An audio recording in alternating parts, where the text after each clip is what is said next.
नमस्कार। आज की इस एक्सप्लेनर में हम इतिहास के पन्नों से निकलकर सीधे आधुनिक समाज की उस अदृश्य मशीनरी को डिकोड करने वाले हैं जो हमारी और आपकी जिंदगी चला रही है। हम बात कर रहे हैं महान जर्मन समाजशास्त्री मैक्स वेबर की, एक ऐसे विचारक जिन्होंने सिर्फ समाज को बाहर से नहीं देखा बल्कि उसकी आत्मा और उस तार्किक मशीनरी को समझने की कोशिश की जो आज के हमारे सिस्टम की रीढ़ है। तो चलिए इतिहास, दर्शन और सत्ता के इस दिलचस्प जाल को सुलझाते हैं। चलिए बिना देर किए आज का रोड मैप देख लेते हैं। हमारी ये यात्रा व्यक्ति की आंतरिक सोच यानी वशटहन से शुरू होकर सामाजिक क्रियाओं को पार करते हुए धर्म और पूंजीवाद के कनेक्शन तक जाएगी।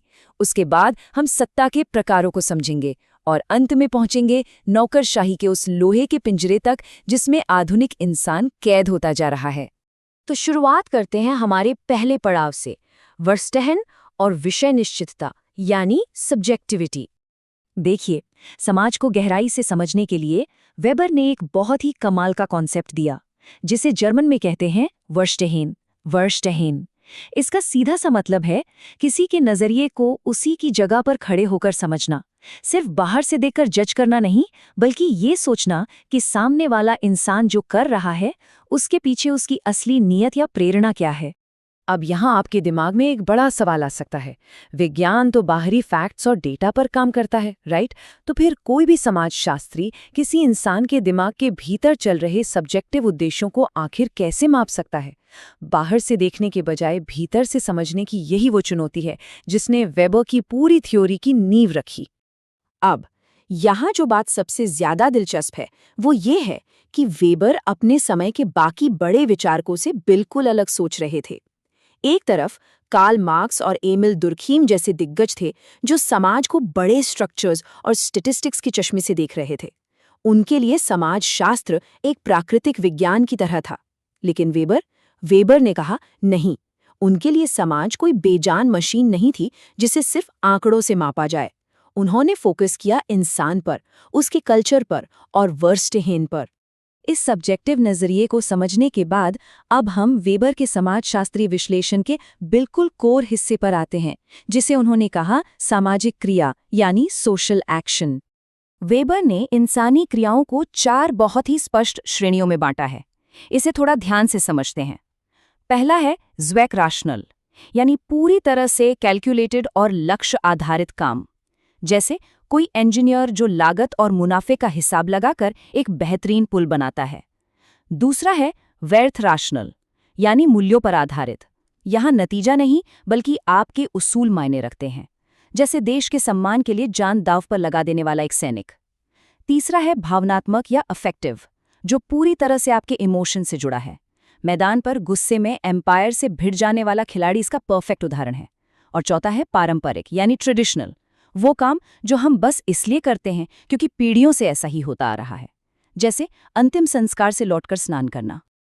अब जब हम व्यक्तिगत एक्शन को समझ चुके हैं तो चलिए देखते हैं कि जब ये एक्शंस एक साथ मिलते हैं तो कैसे पूरा समाज बदल जाता है।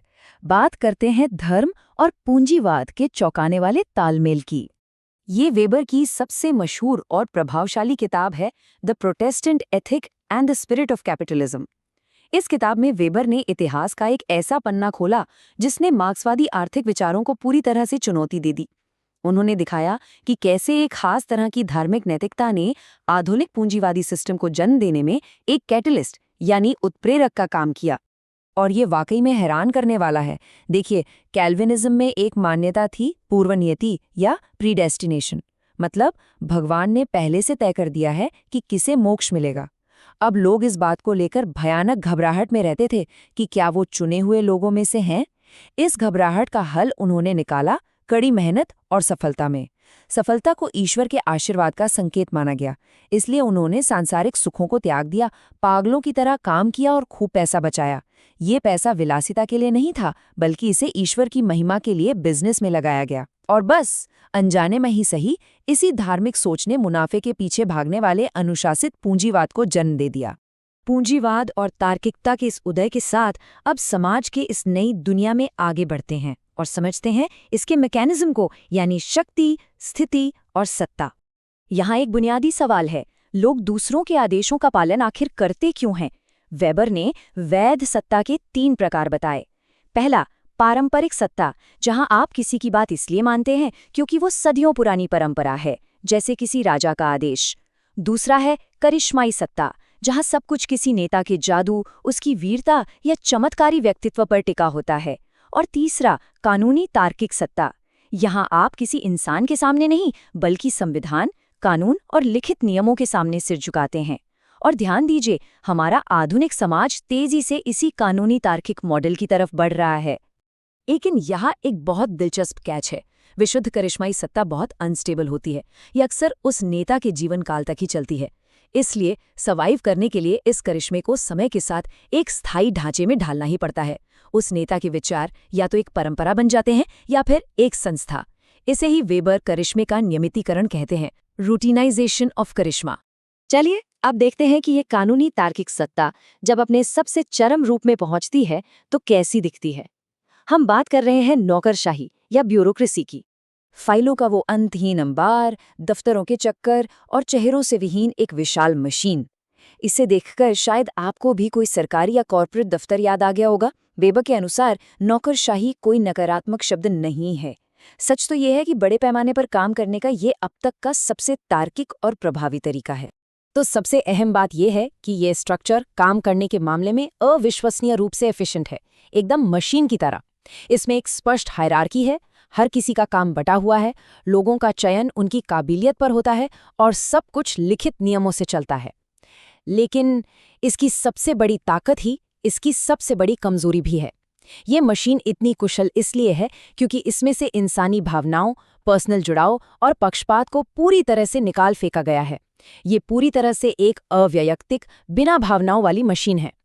वेबर ने बहुत पहले ही भांप लिया था कि समाज तेजी से ज़्वैक रैशनल यानी सिर्फ और सिर्फ गोल ओरिएंटेड एक्शंस की तरफ बढ़ रहा है। हर एक चीज को दक्षता, कैलकुलेशन और रिजल्ट के तराजू पर तौला जा रहा है। परंपराएं और भावनाएं पीछे छूटती जा रही हैं और हमारा समाज एक विशाल तार्किक कारखाने में बदलता जा रहा है। और यहीं आकर वेबर का नजरिया थोड़ा डराने वाला लेकिन बेहद विचारणीय हो जाता है। जरा सोचिए, जब हर चीज महज एक कैलकुलेशन बन जाए, जब जीवन के हर पहलू को सिर्फ नियमों और प्रोडक्टिविटी से मापा जाने लगे, तो इंसान अपनी ही बनाई इस मशीन का एक छोटा सा पुर्जा बनकर रह जाता है। आपका वर्क प्लेस हो, एजुकेशन सिस्टम हो या रिश्ते, सब कुछ यांत्रिक होता जा रहा है। वो भावनाएं जो वास्तव में हमें इंसान बनाती हैं, इस सख्त तार्किक ढांचे के बोझ तले कहीं ना कहीं दम तोड़ रही हैं। इस पूरे एक्सप्लेनर का अंत हम इस बेहद शक्तिशाली दार्शनिक विचार के साथ करेंगे। वेबर ने इस आधुनिक व्यवस्था को तार्किकता का लोहे का पिंजरा यानी आयरन केज ऑफ रैशनैलिटी कहा था।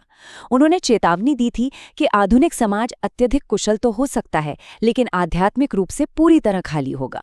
क्या हमने एफिशिएंसी और तरक्की के नाम पर जो ये सिस्टम बनाया है वो हमें आज़ाद कर रहा है, या फिर हम सब धीरे धीरे अपनी ही बनाई इन तार्किक प्रणालियों के कैदी बनते जा रहे हैं? इस सवाल के साथ हम आपको यहीं छोड़ जाते हैं। सोचने पर मजबूर करता है ना?